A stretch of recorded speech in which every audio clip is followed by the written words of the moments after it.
Être heureux au travail, c'est une chose que tout le monde veut dans sa vie professionnelle. Pourtant, un Français sur deux est insatisfait d'après une étude faite en 2017 par le Baromètre national du bonheur au travail. Salut, c'est Mathias et bienvenue dans cette troisième vidéo de la série. Si vous n'avez pas vu les deux autres vidéos concernant cette série, je vous mets un lien dans la description qui vous permet d'accéder à la première vidéo de la série qui s'appelle Bien se connaître pour bien s'orienter. Aujourd'hui, j'aimerais vous parler des critères de satisfaction au travail. Les critères de satisfaction, c'est comme des prérequis pour être sûr de s'orienter vers la bonne voie, vers la voie qui vous correspond. Si vous définissez les bons critères pour vous, vous serez en mesure d'évaluer si une opportunité est la bonne et si un métier vous correspond bel et bien. C'est pour ça qu'il est important de définir vraiment vos propres critères et pas les critères de papa, maman ou de l'entourage, du style, je ne sais pas si on vous a déjà dit des phrases comme sois ingénieur, tu seras bien payé, fais un master car ça rapporte beaucoup, ça permet d'avoir des responsabilités, de ne pas faire des sous-métiers. Personnellement, c'est ce que ma famille m'a raconté depuis que je suis tout petit et j'ai été engrainé mécaniquement avec cette logistique, ce mode de pensée à toujours vouloir faire des métiers responsabilisants, sans vraiment me poser la question si ces métiers correspondaient à mes critères de satisfaction et mes critères de personnalité. Donc pour définir vos critères, vérifiez qu'ils sont bien en accord avec votre pourquoi, qu'ils soient dictés par votre source de motivation la plus profonde. À travers mes recherches où je suis tombé sur des témoignages ou des statistiques, j'ai pu dégager 9 critères principaux qui sont importants pour la plupart d'entre nous. Et je pense que parmi ces 9 critères, vous allez trouver les vôtres. Parmi les 9 critères que je vais vous présenter, ils seront accompagnés de questions que vous pouvez vous poser afin de savoir si ce critère est un critère important pour vous dans un métier. Commençons tout de suite par le premier critère, qui est la hiérarchie. Quel est votre degré de tolérance avec un patron?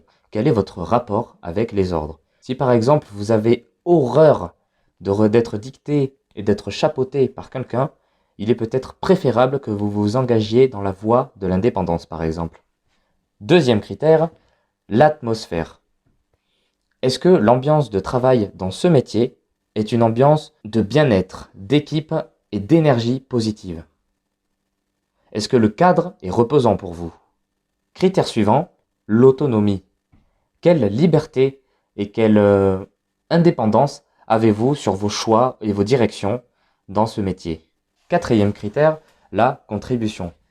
Quel impact avez-vous sur l'entreprise, sur vos clients? Est-ce que votre rôle est intéressant?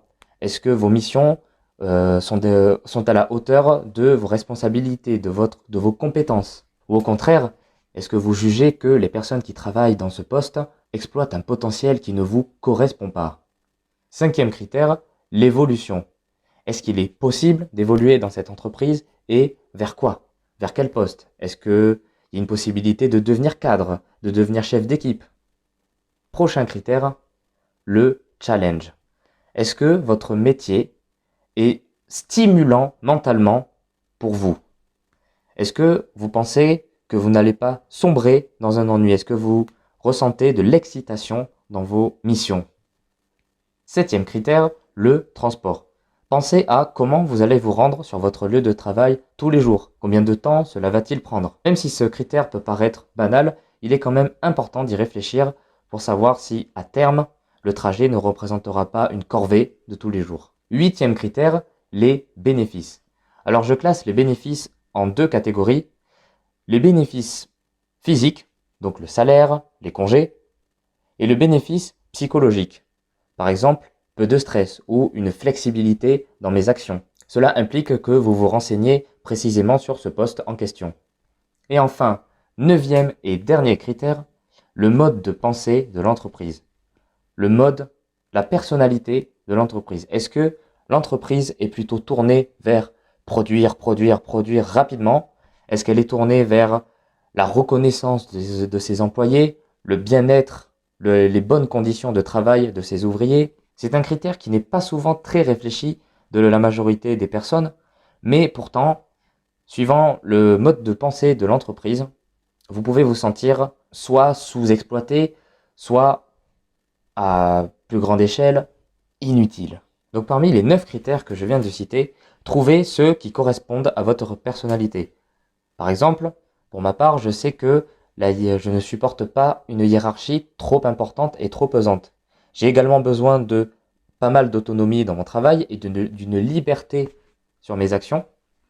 Et j'ai également besoin d'une atmosphère reposante et surtout une atmosphère solidaire. C'est-à-dire une équipe qui ne se tire pas les uns sur les autres et qui travaille plutôt dans la bonne humeur. Alors peut-être que vous pensez que c'est peut-être un peu idéaliste et vous avez peut-être même envie de dire que c'est pas possible, que tant qu'on travaille en équipe, il y aura toujours des chamaillements.